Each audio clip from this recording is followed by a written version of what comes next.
आत्मा को प्राप्त किए बगैर मनुष्य इतना अधूरा रह जाता है कि वो कुछ भी हाथ पैर टांग मारे, कुछ उसमें फर्क नहीं पड़ने वाला।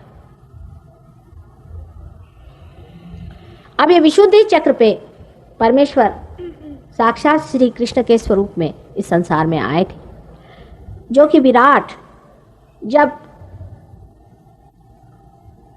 श्री कृष्ण संसार में आए थे तब विराट की शक्तियां कार्यान्वित हुई।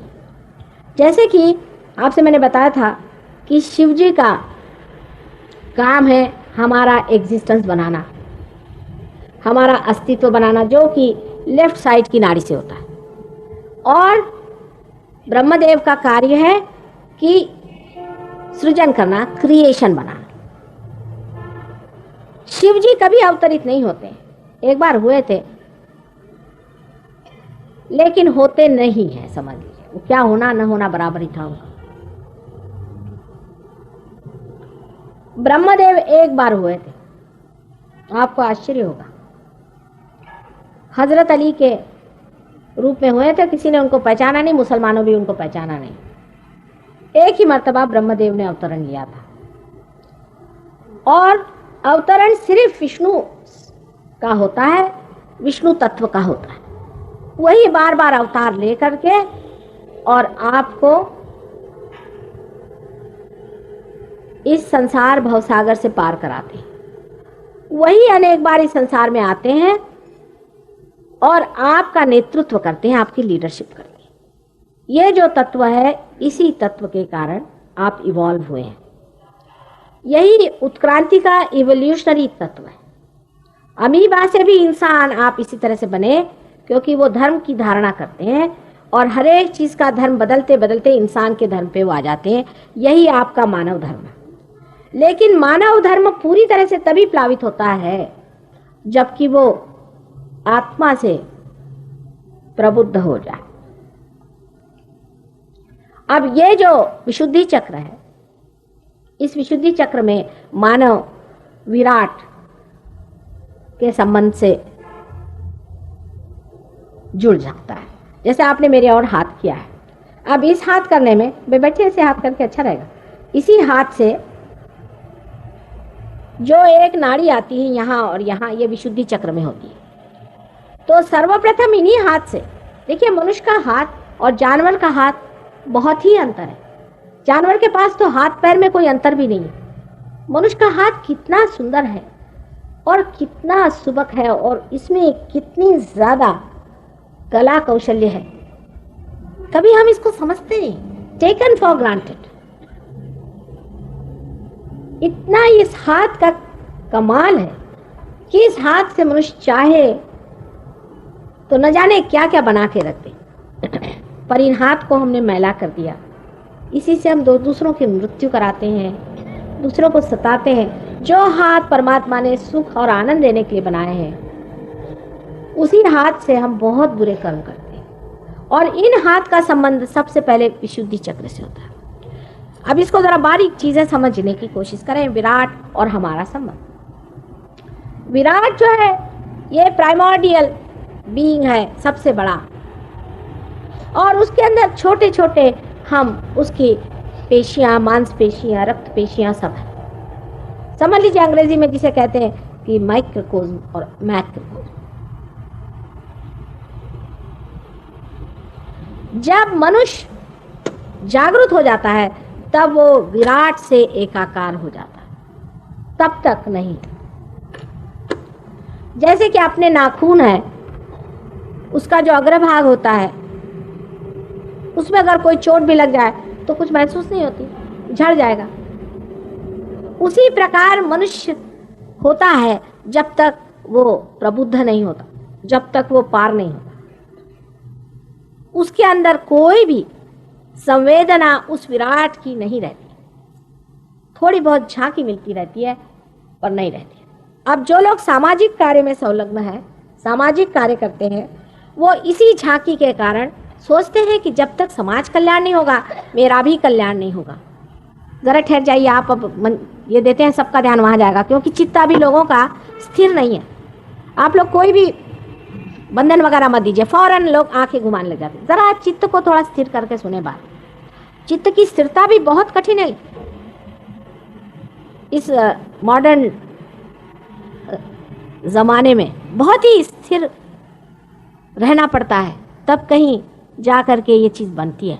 लेकिन तो भी सोचिए कि बहुत लोग पार हो ही जाते।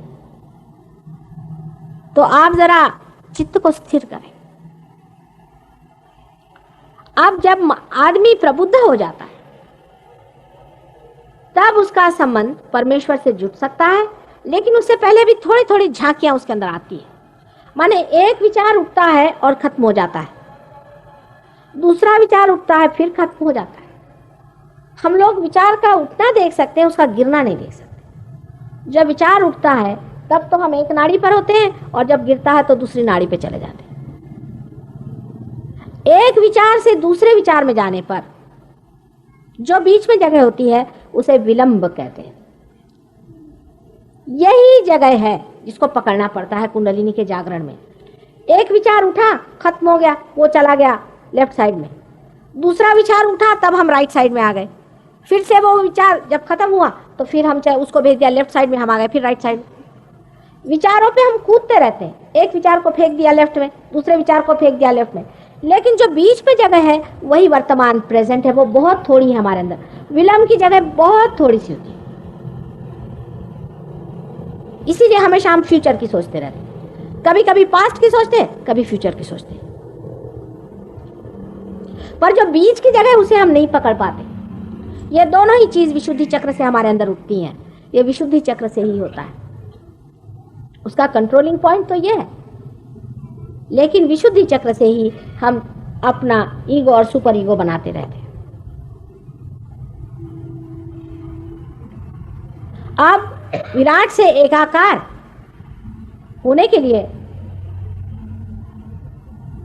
मोहम्मद साहब ने बताया है कि ऐसे हाथ रखना चाहिए। सारा नमाज जो है वैसा ही, क्योंकि इन पांचों उंगलियों में 5 चक्र हैं। आप किताब ले लें तो आपको पता चल जाएगा मैं क्या कह रही हूं। इस चक्र में स्वादिष्ठान चक्र है, जो कि आपको दिखाएंगे। यहाँ ये स्वादिष्ठान चक्र, पहले मूलाधार से शुरू करें। ये मूलाधार चक्र है, ये स्वादिष्ठान, ये नाभि, ये हृदय, और ये विशुद्धि। कृष्ण के इस हाथ में सुदर्शन चक्र रहता है, ये विशुद्धि चक्र है। और ये आज्ञा, और ये सहस्त्रार है, और ये वॉइड है जो दिखाया गया यहाँ पर, ये गुरु के तत्व हैं सारे। इस प्रकार पूरे हाथ में ही इंसान की पूरी डेस्टिनी है, उसका पूरा सब कुछ चित्र इस हाथ में और पैर में भी है। लेकिन पैर में फर्क है, हाथ में फर्क है। पैर के बारे में बाद में बताऊं। हाथ इस तरह के होते हैं। अब इस हाथ में जब आप ऐसे हाथ करते हैं तो आपके जो सिंपैथेटिक जो चक्र है, जो लेफ्ट और राइट सिंपैथेटिक से, इस तरह से समझ लीजिए कि लेफ्ट है और राइट है, दो है सिंपैथेटिक। ये लेफ्ट है, राइट है, ये जब घूमते हैं इस तरह से, और जब बहुत ज्यादा घूमने लग जाते हैं तो टूट जाते हैं। इसी के अंदर में डेटीज होते हैं, इसी के अंदर में देवता होते हैं। जब आपने ये ज्यादा घुमाया तो भी टूट जाएगा, ये ज्यादा घुमाया तो भी टूट जाएगा। अति ज्यादा टूटने से आदमी टूट जाता है, टूटते ही साथ वो अलग हट जाता है। और विशुद्धि चक्र जो है जब टूटता है तब आदमी आर्बिट्ररी हो जाता है। अब जैसे आदमी ईगो ओरिएंटेड है तो उसका ईगो बढ़ता गया, बढ़ते बढ़ते बढ़ते बढ़ते बढ़ते बढ़ते सारा छा गया, तो उसका संबंध एकदम टूट गया विराट से। कोई भी उसमें संवेदना नहीं रही, वो सोचता मैं ही हूं। एक पागलपन होता है, आपको पता नहीं, पागलपन होता है। ईगो होना भी बड़ा पागलपन होता है। वो जो रहते हैं ईगो में उनको नहीं पता चलता, पर आपको एक उसके 1-2 बताएं चुटकुले कैसा होता है। कि कहते हैं एक बार जवाहरलाल जी खुद गए थे किसी लुनाटिक असालम में, तो जवाहरलाल जी से एक आदमी बदतमीजी करने लगे। तो उनका कि देखिए ऐसा न करें आप। जब सबने कहा भाई ये कौन है, पहचाना तुम? कहने कौन? कहने जवाहरलाल जी हैं, अपने प्राइम मिनिस्टर साहब। तो कहले ठीक हो जाएंगे, ठीक हो जाएंगे, मैं भी ऐसे ही कहता था।